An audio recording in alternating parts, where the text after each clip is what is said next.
लगातार 5 साल 6 महीने तक इसी बाइक से लहसुन प्याज साबुन बेच करके आज मैं 2 पहिया से 4 पहिया तक पहुंचा था।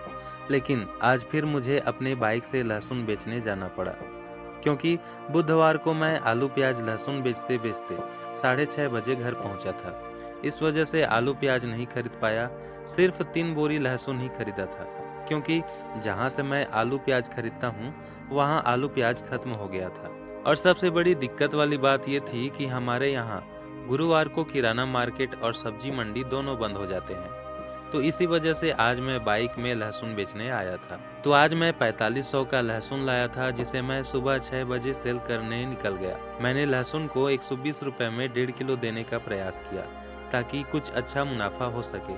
लेकिन एक ग्राहक ने बताया कि परसों ही कोई 100 का 1.5 किलो देकर गया है। इस वजह से मजबूरन मुझे भी 100 का 1.5 किलो लहसुन देना पड़ा। वो तो अच्छा था कि इस गांव में परसों ही कोई सेल करके गया था, इसके बावजूद लोग मेरे से भी लहसुन लेने लगे। मेरे पास जो लहसुन था वो ये मार्का का था, जो कि साइज में छोटा होता है। इस गांव में कुछ लोग खरीदे, मगर यहाँ 100 का 2 किलो मांग रहे थे, जो कि पूरी तरह से घाटा था। इसलिए मैं 100 का 1.5 किलो लहसुन ही दिया। फिर मैं दूसरे गांव के लिए निकल गया। तब तक सुबह का 8 बज चुका था और मुझे भूख भी लग रहा था। आसपास कोई होटल न होने की वजह से मैंने 5 का बिस्किट और पोपट नमकीन ले लिया और खाने लगा।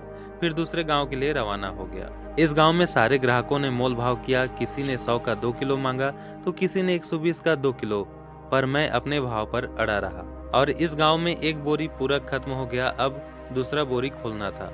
दूसरा बोरी में से लगभग 10 किलो सेल कर पाया।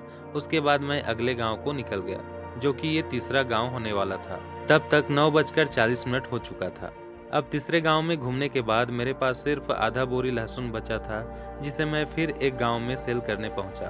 तब तक 11:42 हो चुका था। आखिरकार 5 गांवों को घूमने के बाद इतना बचा हुआ लहसुन लेकर घर को निकल गया और आज टोटल सेलिंग 5,300 रुपये का हुआ। अब आप कमेंट में बताओ कि आज कितना का प्रॉफिट हुआ। लेकिन जो लहसुन बचा है वो भी प्रॉफिट में शामिल होगा, जिसे मैं कल बेचने जाऊंगा।